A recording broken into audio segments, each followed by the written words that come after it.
प्रिय विद्यार्थियों, आज हम हिंदी व्याकरण में व्याकरण के बारे में पढ़ेंगे।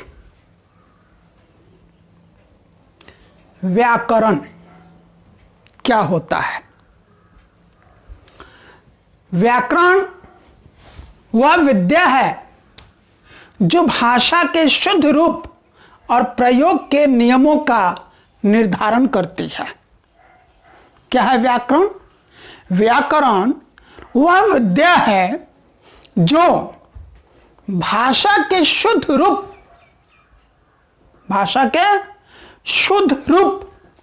और प्रयोग,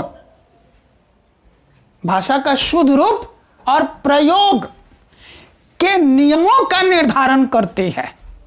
यानी कि व्याकरण वह विद्या है जो ऐसे नियम बनाती है जिस नियम का पालन करने से भाषा को शुद्ध रूप मिलता है। व्याकरण वह विद्या है जो ऐसे नियम बनाती है जो भाषा को शुद्ध रूप प्रदान करता है, शुद्धता देता है और भाषा के प्रयोग के लिए भी वह नियम बनाता है। व्याकरण वह विद्या है जो भाषा के प्रयोग के लिए भी नियम बनाती है कि भाषा का हमको प्रयोग कैसे करना है, कब, कहां कर और क्यों करना है। तो व्याकरण क्या है? व्याकरण वह विद्या है जो भाषा के शुद्ध रूप और प्रयोग के नियमों का निर्धारण करती है। और क्या है व्याकरण? व्याकरण भाषा के विवेचन का नाम है। क्या है व्याकरण? व्याकरण भाषा के विवेचन का नाम है।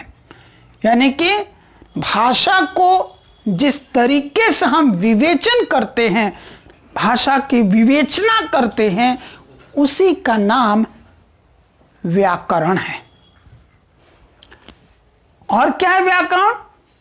जिस शास्त्र में शब्दों के शुद्ध रूप और प्रयोग के नियमों का निरूपण होता है।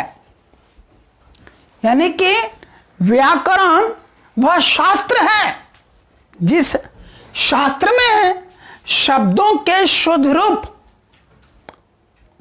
और फिर उसके प्रयोग के लिए नियम बनाए जाते हैं, या जिसमें नियम निर्धारित होते हैं। क्या है व्याकरण? वह शास्त्र है जिस शास्त्र में ऐसे नियम दिए गए होते हैं, ऐसे नियम निरूपित किए गए होते हैं, ऐसे नियम निर्धारित होते हैं जो नियम शब्दों को शुद्ध रूप प्रदान करते हैं और शब्दों के सही प्रयोग को सिखाते हैं, बताते हैं, समझाते हैं। और क्या है व्याकरण? भाषा को शुद्ध लिखना, पढ़ना, बोलना और समझना सिखाता है। यानी कि व्याकरण वह शास्त्र है जो भाषा को शुद्ध पढ़ना, लिखना, बोलना और समझना सिखाता है। और क्या है व्याकरण? भाषा को मानक रूप प्रदान करता है। व्याकरण वह शास्त्र है जो भाषा को मानक रूप प्रदान करता है। पीछे की कक्षाओं में मैंने आपको पढ़ाया था मानक भाषा के बारे में, तो उसमें एक बात यह आई थी कि मानक भाषा का अपना एक व्याकरण होता है। यानी कि व्याकरण ने ही तो उस भाषा को मानक रूप दिया है। भाषा के निर्माण की प्रक्रिया का अध्ययन किया जाता है। यानी कि व्याकरण वह शास्त्र है जिस शास्त्र के अंदर भाषा के निर्माण की प्रक्रिया का अध्ययन किया जाता है, यह पढ़ा जाता है, यह जाना जाता है, समझा जाता है कि उस भाषा का, जिस भाषा का हम व्याकरण पढ़ रहे हैं, उस भाषा के निर्माण की प्रक्रिया क्या रही है, उस भाषा का निर्माण कैसे हुआ, कहाँ से उसके निर्माण की शुरुआत हुई और कैसे कैसे बदलाव होते होते आज जो भाषा का रूप है वहाँ तक पहुँचे हैं। और भाषा के उस निर्माण में किन किन नेताओं या किन किन साहित्यकारों या किन किन विद्वानों का कितना योगदान है, ये सारी चीज हम लोग व्याकरण के अंदर अध्ययन करते हैं। फिर व्याकरण और क्या है जी? भाषा का विश्लेषण करके उसके शुद्ध स्वरूप को प्रकट करता है। भाषा का विश्लेषण करता है व्याकरण। व्याकरण क्या करता है? जो भाषा हम पढ़ रहे हैं, जो भाषा हम बोल रहे हैं, जो भाषा हम लिख रहे हैं, उस भाषा की वो विवेचना करता है, उसका विश्लेषण करता है। और उस विश्लेषण के दौरान व्याकरण यह बताता है कि हमारी भाषा कहां पर कमजोर हो रही है और कहां पर मजबूत हो रही है, हमारी भाषा में कहां पर किस तरह की क्या कमी रह जा रही है और उन कमियों को कैसे दूर करें, कहां पर क्या गलती हो जा रही है, उन गलतियों को कैसे दूर करें और हम अपनी बोली जाने वाली भाषा को या लिखी जाने वाली भाषा को या पढ़ी जाने वाली भाषा को हम शुद्ध रूप प्रदान करें। ये सब कुछ व्याकरण की मदद से ही होता है। तो एक बार फिर से व्याकरण क्या है? व्याकरण की तो सीधी सीधी परिभाषा अगर एक अंक की आपसे परीक्षा में पूछी जाए तो आप लिख सकते हैं कि व्याकरण की बात करें, व्याकरण वह शास्त्र है जो हमें भाषा को शुद्ध शुद्ध पढ़ना, लिखना, बोलना और समझना सिखाता है। अगर एक अंक में परीक्षा में यह पूछ लिया गया कि व्याकरण क्या होता है, व्याकरण क्या है, या व्याकरण की परिभाषा लिखें या व्याकरण की परिभाषा दें या व्याकरण को परिभाषित करें, कई ढंग से एक ही प्रश्न को पूछा जा सकता है। तो जिस ढंग से भी यह प्रश्न पूछा जाए आप उत्तर में लिख सकते हैं कि व्याकरण वह शास्त्र है जो हमें भाषा को शुद्ध शुद्ध पढ़ना, लिखना, बोलना और समझना सिखाता है। लेकिन अगर यही प्रश्न एक अंक का नहीं होकर के 4 अंक का है, 5 अंक का है, तब ये एक लाइन लिखने मात्र से आपको पूरे अंक प्राप्त नहीं होंगे। आप व्याकरण के बारे में ये सभी बिंदुओं को लिखें, इन सभी 7 बिंदुओं को लिखें। पहला लिखें कि व्याकरण वह विद्या है जो भाषा के शुद्ध रूप और प्रयोग के नियमों का निर्धारण करती है। दूसरा बिंदु लिखें, व्याकरण वह विद्या है जो भाषा की विवेचना करती है, या फिर व्याकरण भाषा के विवेचन का नाम है। तीसरा बिंदु लिखें कि व्याकरण वह शास्त्र है जिस शास्त्र में शब्दों के शुद्ध रूप और प्रयोग के नियमों का निरूपण होता है।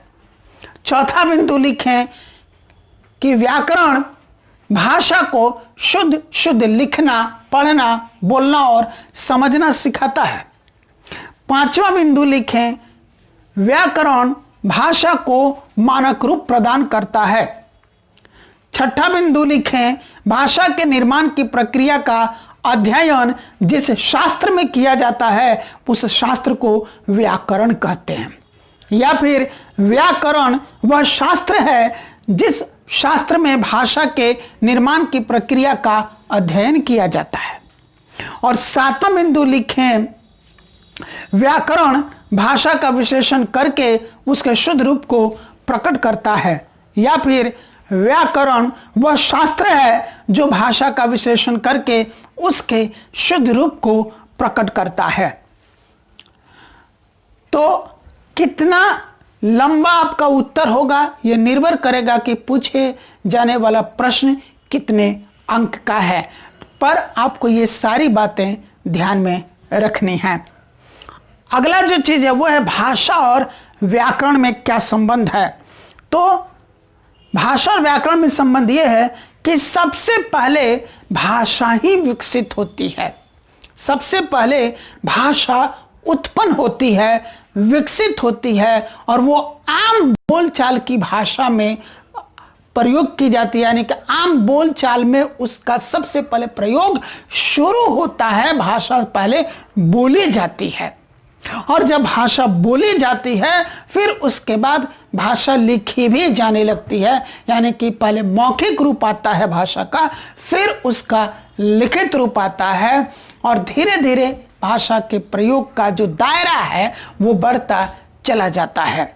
जब भाषा के मौखिक और लिखित रूप में प्रयोग का दायरा बढ़ने लगता है, उस वक्त उस भाषा को मानक रूप देने के लिए एक व्याकरण की जरूरत महसूस होती है, और जब उसके व्याकरण की जरूरत महसूस होती है तब उसका व्याकरण आता है, व्याकरण का निर्माण होता है उस भाषा के लिए। और फिर जब व्याकरण का निर्माण हो जाता है तब वही व्याकरण उस भाषा को मानक रूप प्रदान करता है। यानी कि पहले भाषा मानक रूप में नहीं आती है, ऐसे ही व्यवहार में आ जाती है। तो इस हिसाब से व्याकरण क्या है? बहुत सारे भाषा को शुद्ध रूप प्रदान करने के लिए, लिखित भाषा के लिए, मौखिक भाषा के लिए, प्रयोग के लिए, भाषा के प्रयोग के लिए, उसके विस्तार के लिए, उसको मानक रूप प्रदान करने के लिए बहुत सारे नियमों का एक संकलन है, एक संग्रह है व्याकरण। तो व्याकरण सब और भाषा में संबंध यही है कि भाषा पहले बोली जाती है, फिर उसके व्याकरण का निर्माण होता है। अब हम बात करते हैं शब्दकोश और व्याकरण के। शब्दकोश, जिसको इंग्लिश में डिक्शनरी कहते हैं, वो सिर्फ शब्दों का अर्थ बताता है। शब्दकोश क्या करता है? सिर्फ शब्दों का अर्थ बताता है। एक ही शब्द के जितने संभव अर्थ हो सकते हैं उतने संभव अर्थ वो शब्दकोश हमें बता देता है, लेकिन उसके प्रयोग के बारे में वो हमें कुछ नहीं बताता। अगर शब्दों का सही प्रयोग कोई हमें सिखाता है तो वो है भाषा का व्याकरण। भाषा का शब्दकोश हमें सिर्फ और सिर्फ शब्दों का अर्थ बताएगा, जबकि उस भाषा का जो व्याकरण है उन शब्दों का सही प्रयोग बताएगा कि किस शब्द का कब और कहां कैसे प्रयोग करना है। अब हम बात करते हैं व्याकरण के भाग के।